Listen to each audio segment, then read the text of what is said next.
নিয়োগ দুর্নীতি মামলায় জামিন পেলেন সুজয় কৃষ্ণ ভদ্র। সিবিআই মামলায় কালীঘাটের কাকু তিনি জামিন পেয়েছেন। নিয়োগ দুর্নীতি মামলায় জামিন পেলেন সুজয় কৃষ্ণ ভদ্র। যা শুভেন্দু বাবু, এ তো জেল খালি হয়ে গেল, রইলটাকে? কয়লা, বালি, গরু, নিয়োগ, রেশন সব জামিনে।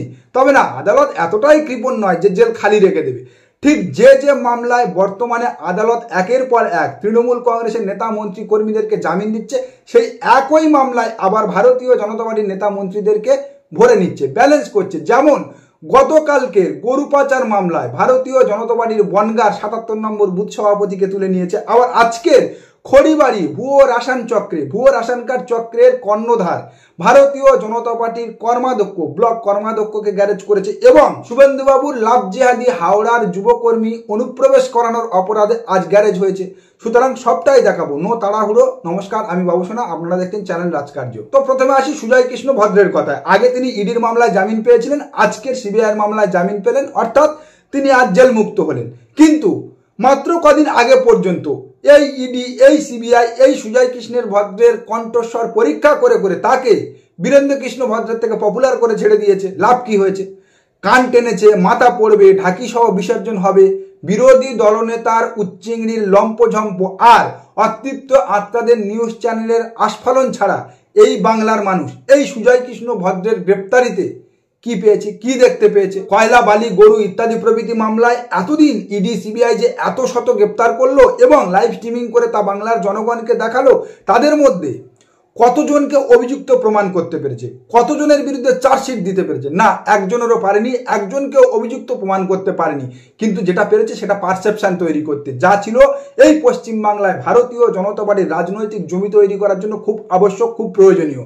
হ্যাঁ, দেখো এই শাসক দলের নেতা মন্ত্রী শান্তিরা কত করাপ্টেড, কত দুর্নীতিগ্রস্ত, উল্টো দিকে আমরা কত স্বচ্ছতা, তুলসী পাতা। আর কিচ্ছু নয়। এ পর্যন্ত ইডি সিবিআই দ্বারা যা গ্রেপ্তার হয়েছে এই পশ্চিমবাংলা থেকে, পশ্চিমবাংলার মানুষের সামনে এই একটাই অ্যালিবাই প্রমাণ করা ছাড়া ইডি সিবিআই আর কিচ্ছু করতে পারেনি, কিছু তুলে ধরতে পারেনি। আর কথায় আছে না, পাপ কখনো লুকায় না, সাগর কখনো শুকায় না। হ্যাঁ, ভারতীয় জনতা পার্টি তৃণমূল কংগ্রেসের নেতা মন্ত্রী শান্তিদের গ্রেপ্তার করে পশ্চিমবাংলায় যে অ্যালিবাই বা যে প্রোপাগান্ডাটা ছড়াতে চেয়েছিল, বর্তমানে আদালত ঠিক সেই মামলায় ভারতীয় জনতা পার্টির নেতা মন্ত্রী শান্তিদেরকে ডেকে পাঠাচ্ছে, তলব করছে, গ্রেপ্তারি করাচ্ছে। গরু পাচার মামলায় বনগাঁ থানার পুলিশ গ্রেপ্তার করলো বিজেপি নেতাকে। আপনারা গ্রেপ্তার করলো কেন? ওই একটা ওয়ারেন্ট ছিল। কি ওয়ারেন্ট এটা? সেটা আমার খেয়াল। এদিকে চলো। আপনি কত নম্বর বুথ? ৭৭ নম্বর। কোন দলের? বিজেপি।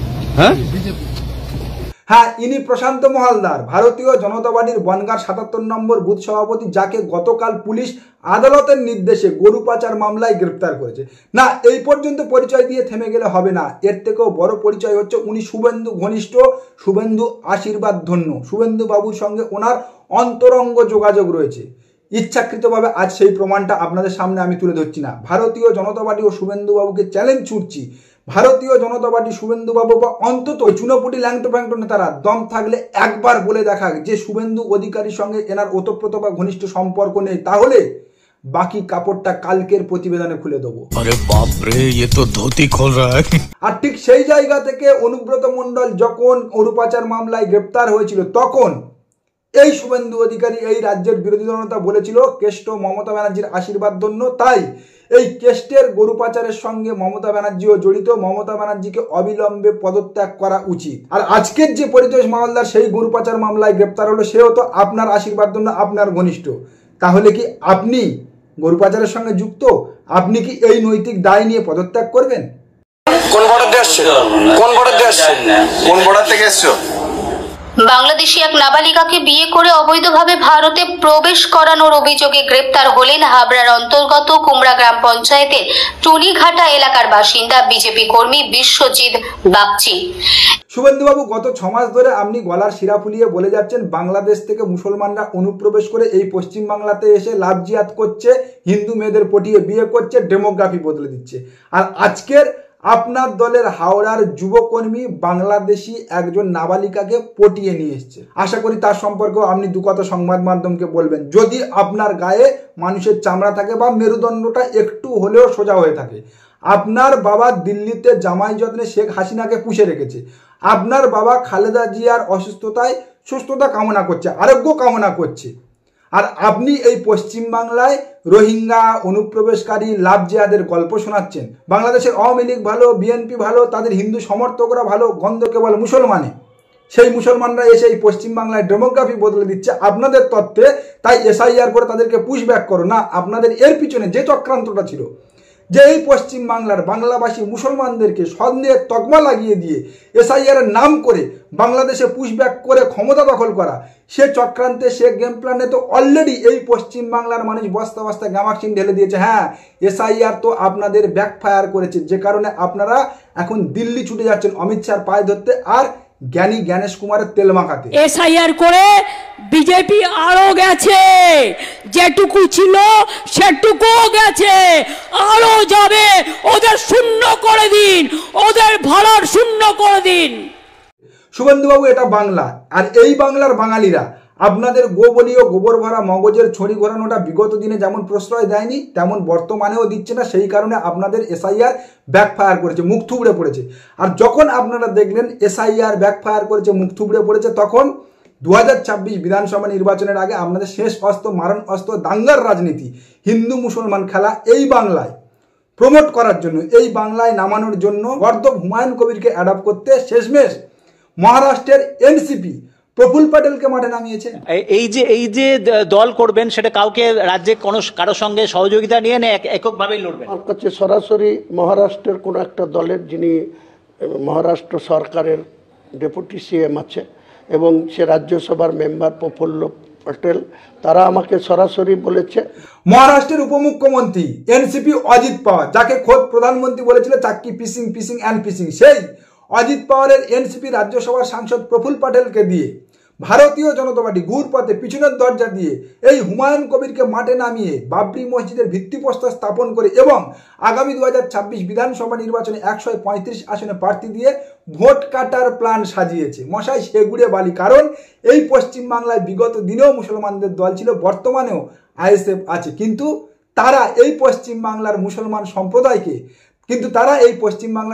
সম্প্রদায়কে চিড়ে ভেজাতে পারেনি।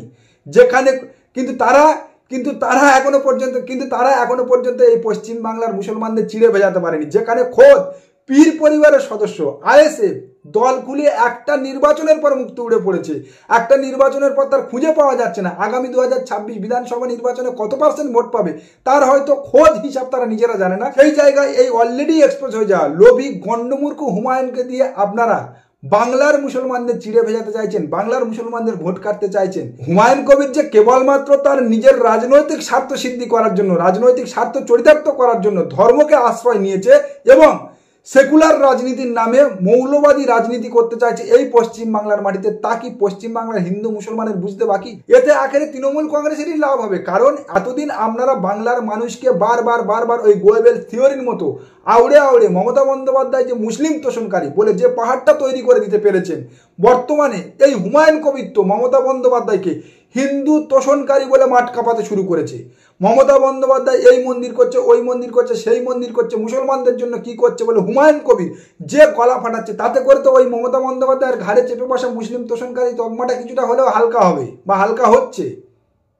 খড়িবাড়িতে টাকার বিনিময়ে জাল জন্ম মৃত্যু সার্টিফিকেট কাণ্ডে এবার পুলিশের জালে বিজেপি নেতা। ধৃত ডেটা এন্ট্রি অপারেটর পার্থ সাহার সহযোগী কুন্দন কুমার দাস। খড়িবাড়ির অধিকারীতে সাইবার ক্যাফে রয়েছে বিজেপি নেতার। অভিযুক্ত পার্থকে সার্টিফিকেটের বরাত দিত এবং দুজনের মধ্যে টাকার লেনদেন হয়েছে বলে দাবি তদন্তকারীদের। ধৃতকে পার্থ সাহার সঙ্গে মুখোমুখি জেরা করবে পুলিশ। আর কত দেখাবো, দেখাতে হাঁপিয়ে যাব। গদি মিডিয়া এগুলো দেখায় না। আর যে কারণে এই পশ্চিমবাংলার যত দোষ নন্দ ঘোষ, সব অন্যায় তৃণমূল করেছে, বাকিটা ধোয়া তুলসী পাতা। কিন্তু যতদিন আমরা আছি, আমরা যতদিন চ্যানেল চালাবো, ততদিন প্রত্যেকটা অন্যায়ের ঝাঁপ খুলবো, প্রত্যেকটা খবর তুলে ধরবো, যাতে করে অন্তত কিছুটা হলেও এই পশ্চিমবাংলার মানুষ জানতে পারে আসলে এই পশ্চিমবাংলায় কে সাদা আর কে কালো। নমস্কার, আজকের প্রতিবেদন এখানে শেষ করলাম। দেখা হচ্ছে আগামী কোনো প্রতিবেদনে। আমাদের প্রতিবেদন সম্পর্কে আপনাদের মতামত অবশ্যই জানান আমাদের কমেন্ট সেকশনে। সবাই ভালো থাকবেন।